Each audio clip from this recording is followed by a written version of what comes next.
everybody, I have another story to read to you.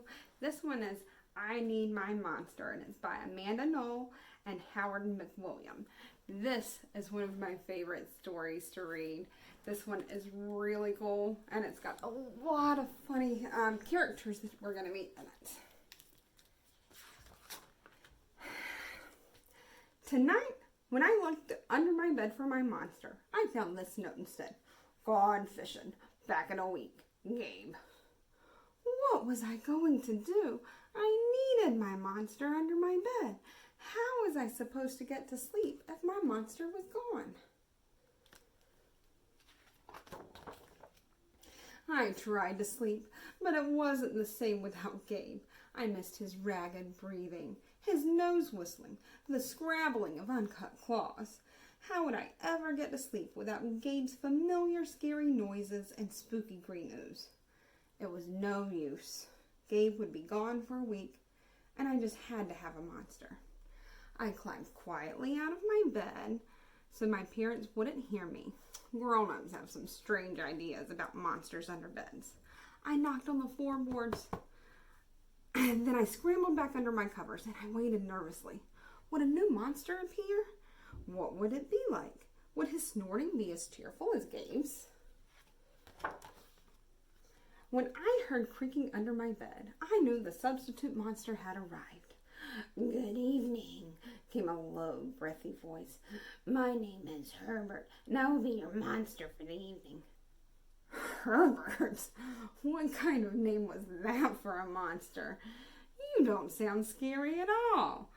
Have you even scared a kid before?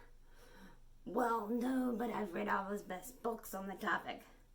Do you have long teeth and scratchy claws? I asked. No, but I have an overbite, and I'm a mouth breather. Listen.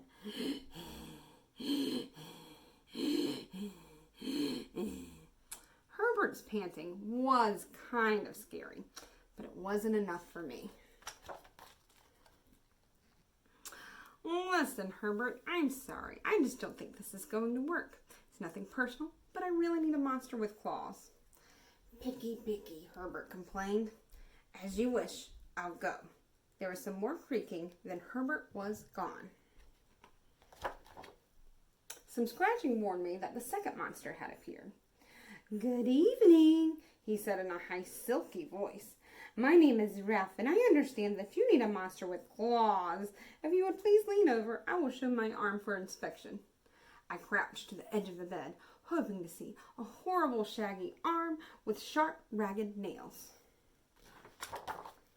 Instead, I was surprised to see sleekly brushed fur with smooth, shiny claws.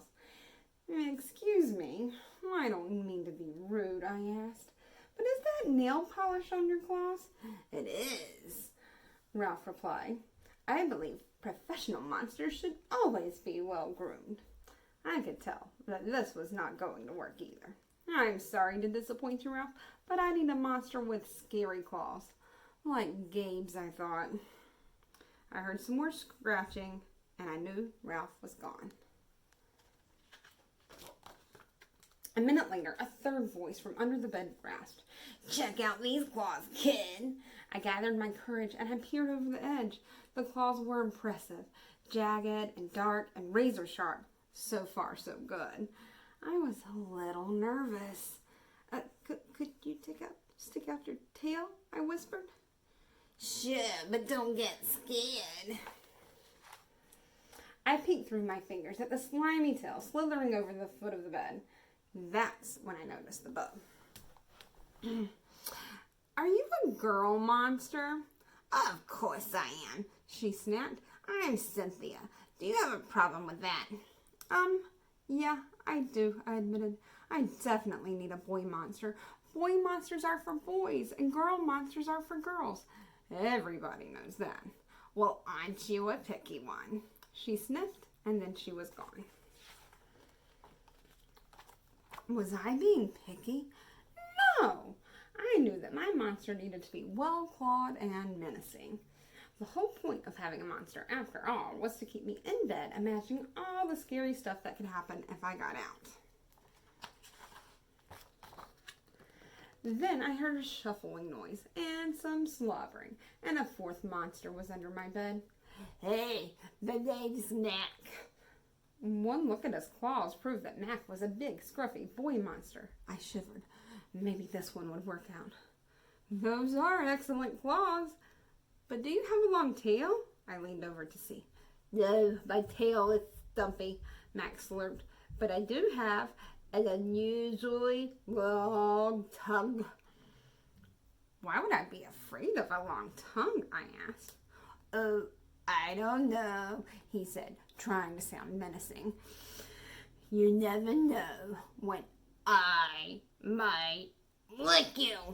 I fell back in bed, laughing. Well, if you're not even gonna try to work with me, Mac whined. I held in my giggles.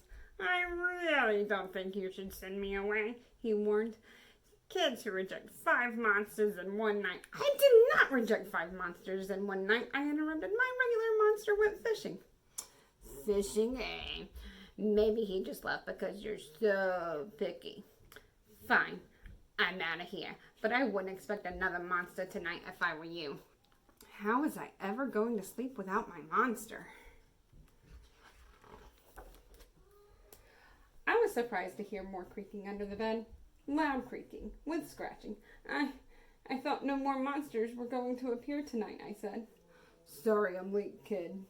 Whew, it was Gabe. I thought I would enjoy fishing, but I didn't, he explained. Those fish scare too easily. No challenge at all. You, however, are challenging, my friend. You're almost too old to be afraid of monsters. You keep me on my toes. Ah, toes, a delicious snack. The bed quivered as Gabe's stomach rumbled with hunger. Now, if you don't mind, I'd like to start the evening with an ominous puddle of drool. I peeked over the edge of the bed.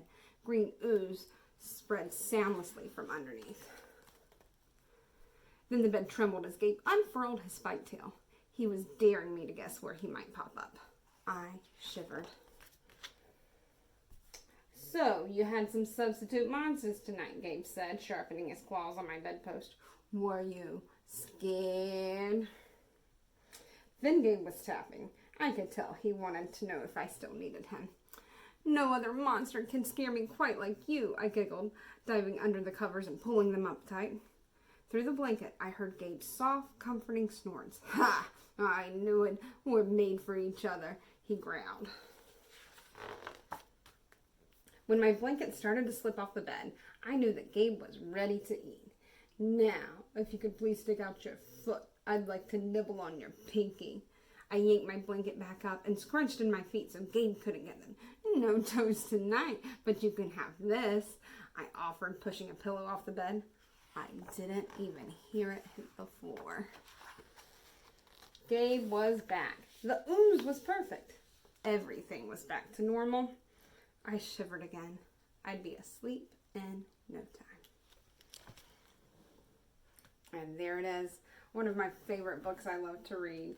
It's one that I used to read all the time to my son when he was going to bed. And it was a favorite story for both of us to enjoy. Now is a time where you can enjoy your favorite stories you love at home. Maybe you can watch the video again. If you have this book, you can read along with it. Look at the pictures a little closer. Anyway, see you later, guys. Until next time.